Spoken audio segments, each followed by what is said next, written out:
Good morning everyone, welcome back to Priyanka Rana blog. আশা করছি তোমরা সবাই খুব ভালো আছো। তো চলে আসলাম আজকে আরও একটা নতুন ব্লগ নিয়ে। এখন বাজে সকাল 5:30 আর আজকে আমি উঠেছি 5টায় ঘুম থেকে উঠে তাড়াহুড়ো করে ফ্রেশ হয়ে ড্রেস চেঞ্জ করে নিয়েছি, মানে রেডি হয়ে গেছি। এখন আমি বেরোবো কৃষ্ণনগর। তো কোথায় যাচ্ছি, কেন যাচ্ছি, ভিডিওটা দেখতে দেখতে তোমরা বুঝতে পারবে। আর আজকের ভিডিওটা আশা করছি ভীষণ এক্সাইটিং হবে, তোমাদের খুব ভালো লাগবে। তো চলো বেশি বকবক না করে আজকের ভিডিওটা শুরু করা যাক। আর আমিও বেশি বকবক না করে এখন বেরোবো, কারণ আমার 8টায় ট্রেনের টিকিট অলরেডি কাটা হয়ে গেছে। তো ওটা আমি যদি বাড়িতে লেট করি তাহলে ওটা মিস হয়ে যাবে। তো চলো বাড়ি থেকে বেরোনো যাক, আর তোমরা ভিডিওটা দেখতে থাকো। তো দেখতেই পাচ্ছ বাসে উঠে গেছি। আর বাড়ি থেকে আমি অবশ্য স্কুটিতে করে এসেছিলাম, স্কুটিটা ওই আন্টির বাড়িতে রেখে বাসে করে বাস নিয়ে সরাসরি চলে এসেছিলাম বহরমপুর কোর্ট স্টেশনে। কোর্ট স্টেশনে আসার আগেই আমার এক বন্ধুর সাথে দেখা হলো, বন্ধু বলতে আমার স্কুল ফ্রেন্ড। তো ও শুনলাম ও কলকাতা যাচ্ছে, তাই ভাবলাম যে চল আমার একটা সঙ্গী হয়ে যাবে, গোটা রাস্তা তো নাহলে মুখ বন্ধ করে যেতে হতো। তো স্টেশনের ভেতরে গিয়ে দেখি আরও একজনের সাথে দেখা, এই যে তানিয়ার সাথে দেখা হয়ে গেছে। ও কলকাতা যাচ্ছে, অ্যাকচুয়ালি ও কলকাতাতে এমএ করছে, আই থিঙ্ক এমএ না বিএ করছে, আমি ভুলে গেছি। মানে ও পড়াশুনো করছে, সেকেন্ড ইয়ার চলছে। তো মানে যাওয়া আসা করে, বলতে গেলে সপ্তাহে সপ্তাহে বা 10 দিনে অন্তর একদিন করে যাওয়া আসা করে। আমার সাথে মোটামুটি যাদের সম্পর্ক আছে তারা সবাই বলতে পারো একটু উচ্চশিক্ষিত, তার মধ্যে বলতে গেলে আমি একমাত্র গাধা। আর এই যে এটা হচ্ছে আমার ফ্রেন্ড, মানে স্কুল ফ্রেন্ড। আর হ্যাঁ, এখানে যে তানিয়ার কথা বললাম, তানিয়ার কিন্তু একটা গুড হ্যাবিট আছে, সেটা হচ্ছে যে আমার হাতে যে বইটা দেখতে পাচ্ছ, এই বইটা কিন্তু তানিয়া নিয়ে এসেছে। মানে আমরা কি করি, সময় পেলে ফোনের মধ্যে মুখ গুজে বসে থাকি। হ্যাঁ, ও ফোন দেখে, বাট ট্রেনে যখন জার্নি করে ও বই পড়ে। ব্যাপারটা আমার বেশ ভালো লাগলো। আর ও বই পড়তে ভীষণ ভালোবাসে। তো সেই কারণে ও একটা বই এক সপ্তাহতে শেষ হয়ে যায়, এরকম একটা ব্যাপার। তো ট্রেনে এখন বসে বসে কফি খাচ্ছি, আর তার কিছুক্ষণের মধ্যে একটা পুচকে এসে আমার পাশে দাঁড়িয়েছিল। তো ওকে বললাম যে তুই আমার কোলে উঠে বস। তো একদম আমার কোলে উঠে গেছে, আর ও ভীষণ মিষ্টি, দেখো কি সুন্দর করে হাসছিল। তো তারপরে প্রায় 9:30 নাগাদ, মানে 9:15 নাগাদ আমি কৃষ্ণনগরে পৌঁছে যাই। পৌঁছে গিয়ে সরাসরি চলে যাই ঝুমদির বাড়িতে। তো এখন বাজে 9:30, এইমাত্র আসলাম। অন্যান্য দিন মানে 9:30টার সময় ঘুম থেকে উঠি, আর আজকে 9:30টার মধ্যে আমাদের বাড়ি থেকে কৃষ্ণনগর প্রায় 120-30 কিলোমিটার আপ রাস্তা, কতটা রাস্তা চলে এসেছে বুঝতে পারছো। তো এসেছি কোথায়, এর আগে অনেকদিন আগে এক দিদির বাড়িতে এসেছিলাম। দিদি কাম ফ্রেন্ড, দিদি বললে কেমন হয়, ফ্রেন্ডই বলো। তো ওর বাড়িতে এসেছিলাম, অনেক দিনই হয়ে গেল। তো আজকে আবার আসা ছিল, শরীরটা খারাপ বেসিক্যালি সেই কারণে আসা। আর আমি একা আসিনি, আমার সাথে আরও একজন এসেছে। তো দেখাচ্ছি তোমাদের পরে। ব্যাগের মধ্যে ঢুকে গেছে। দাদা ওকে পরে দেখাবো, এখন দেখানো যাবে না, এদিক ঘোরো। ও ঠিক আছে, অসুবিধা নেই। এই যে ঝুমদির জ্বর এসেছিল, এখন সবার শরীর খারাপ। আমার যতগুলো মাসি আছে সব মাসিদের শরীর খারাপ, সবাই জ্বরে, কেউ হসপিটালে ভর্তি। প্রচন্ড জ্বর, মানে আমি ন্যাচারালি বিছানায় পড়ি না, কমে গেছে না আজকে সকাল থেকে। যার শরীরে ইমিউনিটি পাওয়ার কম তার শরীরে রোগ হয়, বিশেষ করে জ্বরটা বেশি হয়। আমি সিরিয়াসলি আমি জানি না আমার লাস্ট কত বছর আগে জ্বর এসেছে, ভগবান না আসে। 10টা 3 বাজে এখন। তো সকালবেলায় কি খাবে? মুড়ি? এই মুড়ি লাভার, মুড়ি খাবে? ও মুড়ি খেতে ভালোবাসে। চলো দেখতে থাকো আজকে ব্লগটা। তুমি ব্লগ বানাচ্ছ না আজকে? ঝুমদিও ব্লগ বানাই। ঝুমদির লিঙ্কটা আমি ডেসক্রিপশন বক্সে দিয়ে দেবো, চেক করে নেবে সবাই। মানে ঝুমদি বলছে এই ঘরে, রান্নাঘরে একজন মানে গায়ে আগুন দিয়ে মারা গেছিলো অ্যাক্সিডেন্টালি, মানে ইচ্ছাকৃত না।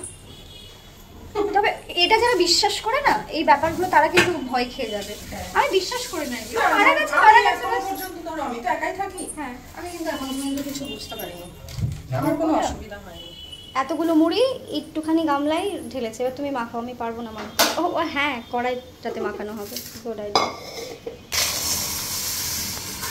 না, মুড়িতে হালকা তেল না হলে ভালোও লাগে না কিন্তু।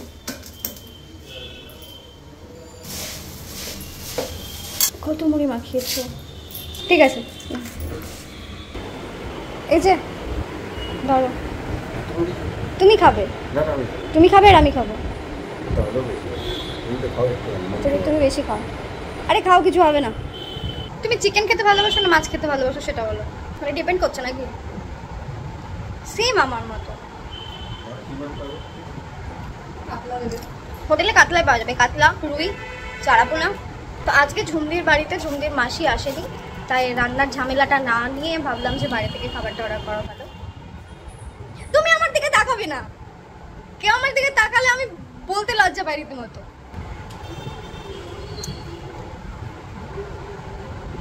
হাসছো কিসের জন্য? ওকে তাকাতে বারণ করেছি, ওইদিক ওদিক ওদিক ওদিক করছে। তো এখন বসে বসে সবাই মিলে এখানে আড্ডা মারা হচ্ছে। অ্যাকচুয়ালি আমাদের প্রথমে প্ল্যান ছিল আমরা মায়াপুর যাব। এবার মায়াপুরে প্রায় 2-3 বার কি তার বেশি যাওয়া হয়েছে। এবার যিনি আমার সাথে এসেছেন উনি যাননি মায়াপুরে, তাই ভাবছিলাম যে ওকে নিয়ে যাব। এবার ঝুম থেকে আমি রাত্রেবেলায় ফোন করেছিলাম যে তোমাদের এখানে আশেপাশে ঘোরার মতো জায়গা কোথায় আছে, তো ঝুমদি বললো যে সেরকম তো কিছু নেই। এবার যা এখন ওয়েদার, আমরা রিস্ক নিলাম না মানে মায়াপুরে গিয়ে সময়টা কাটানোর আর কি। তাই ভাবলাম যে ঝুমদিরও শরীর খারাপ, যাই দেখে আসি, এখানে সময় কাটানো হবে, সব একসাথেই হয়ে যাবে, সেই কারণেই আসা। বাট এসে সবাই সবার ফোন নিয়ে ব্যস্ত রীতিমতো। ওইদিকে ফোনে মুখ গুজে বসেছিল দেখলে, এইদিকেও ফোনে মুখ গুজে বসে রয়েছে, আর আমি ওইদিকে গান শুনছিলাম। যে যার মতো ল্যাব খাচ্ছে। এক্স্যাক্টলি তাই। কি বললে তুমি? হ্যাঁ আমি তোমার কাজ করছি, এটা আমার কাজ। হ্যাঁ ডেফিনেটলি তুমি যেটা করছো সেটাও তোমার কাজ, বাট এখন তো ফোনটা অন করলাম না, এতক্ষণ তো ফোনের মধ্যে ঘুরে বসেছিলাম। দুপুরবেলায় আমরা কি অর্ডার করলাম ঝুমদি? আজকে হচ্ছে ফিশ থালি। ফিশ থালি। ফিশ থালির আমি একটা ফুল থালি অর্ডার করেছি, যেটার মধ্যে ডাল সবজি সব চলে আসবে। থালির মধ্যে কিন্তু যে তরকারিগুলো দেয় সেগুলো কিন্তু দুজনের খাওয়া হয়ে যায়। হ্যাঁ ওই জন্য একটা ফুল থালি অর্ডার করেছি, আর দুটো শুধু ফিশটা অর্ডার করেছি, হয়ে যাবে 3 জনের। ভালো বলে মানে ইয়ে করেছো, 3 জনের মোটামুটি ওটাই হয়ে যাবে। চলো এখন এই গল্প আড্ডা এইসবই চলবে। তো আজকের সময়টা সত্যি বলতে খুব ভালোভাবেই কেটেছে দুপুরটা। যেরকম সবাই ফোনে মুখ গুজে বসেছিল ঠিকই, কিন্তু গল্পটাও হয়েছে। তো ট্রেনে ওঠার আগে আমি চায়ের দোকান থেকে একটা কেকের প্যাকেট কিনে রেখেছিলাম, তো ভাবলাম যে চলো সবাই মিলে ওটাই খাই, শুধু শুধু বসে থাকতে কি আর ভাল লাগে। আর আমার তো এরকম ওয়েদার আর সাথে ফোন বা সিনেমা দাও আর তার সাথে কিছু একটা খাবার, ব্যাস আর কিচ্ছু লাগবে না, খাবো আর ফোনে সিনেমা দেখবো। তো দেখতেই পাচ্ছ বাইরে একদম ঝমঝম করে বৃষ্টি শুরু হয়ে গেছে। তো ওই বৃষ্টিটায় আমি আর ঝুমদি জানলায় দাঁড়িয়ে দাঁড়িয়ে দেখছিলাম, আর ওকে বললাম যে তুমি একটু ভিডিও করে দাও। কিন্তু ভিডিওটা করেছে দেখেছো, কী যে দেখাচ্ছে সে ভগবানই জানে। ওকে আমাকে অনেক কিছু শেখাতে হবে, মানে কোন অ্যাঙ্গেল থেকে ভিডিও করতে হয়, কিভাবে ভিডিও করতে হয়, সব কিছু শেখাতে হবে, কারণ আফটার অল ওই আমার হচ্ছে এখন ভিডিওগ্রাফার। তো বৃষ্টি দেখছো প্রায় মোটামুটি ঘন্টাখানেক মতো এরকম ঝমঝম করে বৃষ্টি হয়েছে।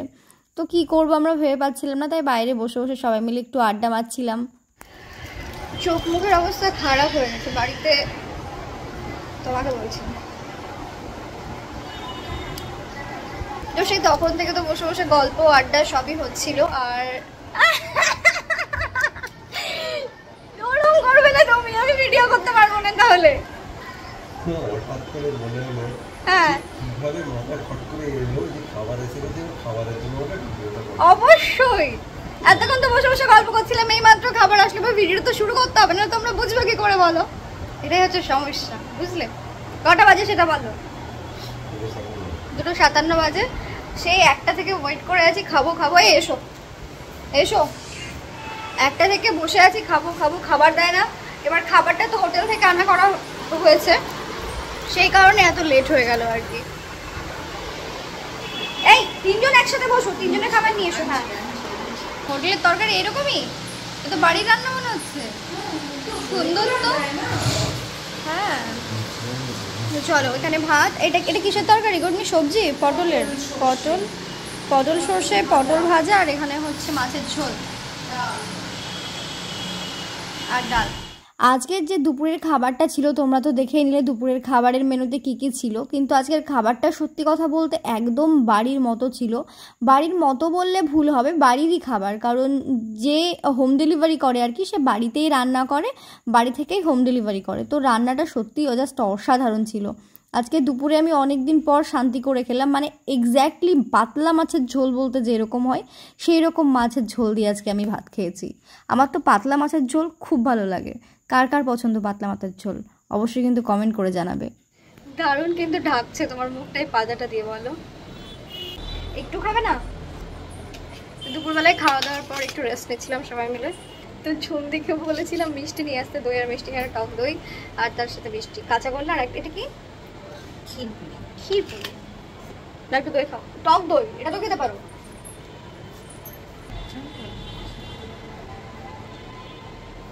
না দুটো সুন্দর তো। একটু মিষ্টি মিষ্টি খাও না, একদমই খাও না। ছেলেরা মিষ্টি খেতে পছন্দ করে না, কাউকে দেখি না। আমার বাবাও সেরকম মিষ্টি খায় না। বাই দ্য ওয়ে, ছেলের হাতে ট্যাটু আছে। এদিকে ওম, আর এটা হচ্ছে গায়ত্রী মন্ত্র। গা ঘামা ঘামা লাগছে কেন তোমার এখন? দাঁড়া, ট্যাটুটা ভালো করে দেখায়। কত বছর আগে করেছো এটা? 2013। বহু বছর আগে, 2013। 11 বছর। তখন আমি মাধ্যমিক দিই। তখন পুচকে ছিলাম। দুটো আছে এখানে, একটা এটা হচ্ছে ওম গায়ত্রী মন্ত্র, আর তার সাথে ওইটা দেখি, ওইটা গুচুমুচু টাইপ কিছু একটা হবে। কি যেন বলছিল, স্পাইডারম্যান না কি আছে? ও সরি, ড্রাগন ফেস, তোমার মতো। আজকে আমাদের কতদিন হলো দেখা করা? 3 দিন। 3 দিন 3বার। হ্যাঁ, 3বার দেখা করেছো। ফার্স্ট দিন খালি হাতে এসেছো তুমি আমার সঙ্গে দেখা করতে। কিছু নিয়ে আসতে পারতে? কেন না? একটা মানুষের গোলাপ তো হাতে করে নিয়ে আসে। তুমি যে মেয়েটাকে পছন্দ করেছো, যে মেয়েটাকে ভালোবাসছো, তুমি সেই মেয়েটার জন্য একটা গোলাপ নিয়ে আসবে, একটা চকলেট। তুমি খাও না, আমি তো খাই। অপরাজিতার দরকার নেই। ও কি বললো যে ও ভাবছে যে ও খায় না বলে আমি খাই না। তুমি খাও না, মানে তুমি খাও না আমি খাই না, মানে তুমি যেটা খাবে না সেটা আমি খাবো না, আমি যেটা খাবো তুমি সেটা খাবে। ঠিক না, ওটা তো পারে না, না বুঝতে পারছো? দেখা করতে এসেছে যাকে ভালোবাসে তার সাথে, অথচ কিছু নিয়ে আসে। কঠিন ক্যারেক্টারের ছেলে। সত্যি তুমি কঠিন ক্যারেক্টারের ছেলে, কিন্তু ভালো। সত্যি তুমি আমার বন্ধু। এই যে তুমি বলছো কিছু নিয়ে আসেনি। হ্যাঁ, ওইটা ম্যাটার করে। ওই যে তুমি নিয়ে আসুন তেমন একটু অভিমান হবে, বাট রাগ হবে না। হ্যাঁ, এখন নিয়ে আসুনি, পরে একটা জায়গায় চারটে দিয়ে দেবে। বাড়ি যেতে হবে তো, চলো। তো আমাদের ট্রেন আছে, আমার ট্রেন আছে 6টা 20-তে। তা 6টা 20, আমার 6টা 20-তে আছে কৃষ্ণনগর থেকে, আর ওরটা আছে 6টা 32-এ। তো দুজন একসাথে বেরোবো, আমি আগে বেরিয়ে যাবো, তারপরেও বেরোবে। আর ঝুমদি তো বাড়িতেই থাকবে। তো এখন বাজে 5টা 50, বেরোবো, কারণ ট্রেন আছে, এখান থেকে 10 মিনিট লাগবে যেতে। তো ঝুমদি টাটা, যাবে? ওকে, তোমাকে নিচে যেতে হবে না, আমরা চলে যাচ্ছি। আমাদের ট্রেন ছিল 6টা 20-তে, তো ঠিক টাইমে আমরা স্টেশনে পৌঁছে গেছিলাম। কিন্তু স্টেশনে পৌঁছানোর পর ট্রেন আসার আগে ঝমঝম করে আবারও সেই বৃষ্টি শুরু হলো। তো খুব টেনশন হচ্ছিল যে রাত্রি হয়ে যে ঠিকঠাকভাবে বাড়ি পৌঁছতে পারবো কিনা, কারণ আমার কাছে কোনো ছাতাও ছিল না। তো ফাইনালি ঠিকঠাক করে বাড়ি পৌঁছে গেছিলাম। চলে এসেছি, এখন বাজে 10টা 6। আর এসে ফ্রেশ হয়ে মানে স্নান করলাম, মাথায় জল দিইনি, গলা পর্যন্ত ধুয়েছি, কারণ বাইরে ওই গরমে তারপর বৃষ্টিতে কেমন কেমন গা লাগছিল, ধুলোতে চিপচিপ করছিল, সে কারণে গাটা ধুলাম। আর এখন আম কেটে নিয়ে আসলাম। হ্যাঁ, রাত্রে ফল খেতে হয় না জানি, তোমরা অনেকেই কমেন্ট করবে, সেই কারণে বলে দিলাম। এমনি আম খেতে ইচ্ছে করলো তাই। আর রাত্রে এটা ছাড়া তেমন কিছু খাবো না। সে দুপুরে ভাত খেয়েছি আর ট্রেনে একটা ঘুগনি খেয়েছি, ব্যাস আর কিচ্ছু না। তো আমি তো চলে এসেছি, বাট ও এখনো বাড়ি যায়নি, ওর বাড়ি যেতে এখনো অনেকটা সময় লাগবে। মানে আমার আর ওর ট্রেন একদম মানে সেম টাইমে ছিল। ওর আমার ট্রেনও ছাড়লো, দেন ওর ট্রেনও ছাড়লো কৃষ্ণনগর থেকে। আমি তো বাড়ি এসে ফ্রেশ হয়ে পৌঁছে গেছি, মানে পৌঁছে গিয়ে ফ্রেশ হয়ে গেছি, উল্টো কেন বলছি। আর ও এখনও যায়নি, ওর বাড়ি যেতে এখনও 1 ঘন্টা সময় লাগবে। এতটা দূর, ভগবান, আমার ভাবলেই কেমন লাগছে।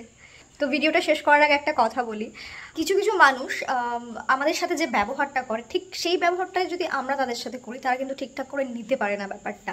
তারা রাগ করে, অভিমান করে, মানে অহংকার করে বলতে পারো, হিংসা করে। অহংকার না, ঠিক হিংসা করে। তো এরকম হিংসা করে না, তাকে দেখানোর জন্য মানুষ অনেক কিছু করে। তো দেখানো জিনিসটা না বেশি দিন থাকে না, আর ওটা মন থেকে হয় না, যেটা মন থেকে হয় সেটা বেশি দিন থাকে। তো দেখানো জিনিসটা কাউকে দেখিয়ে লাভ নেই, তাই না? কাউকে দেখিয়ে কি হবে, সেটা যদি তুমি মন থেকে না করতে পারো, সেটা যাই হোক না কেন। তো যাই হোক, চলো আজকের ভিডিওটা এই পর্যন্ত শেষ করছি। সবাই ভালো থেকো, সুস্থ থেকো, সাবধানে থেকো। দেখা হচ্ছে তোমাদের সাথে নেক্সট কোনো আবার একটা ব্লগে।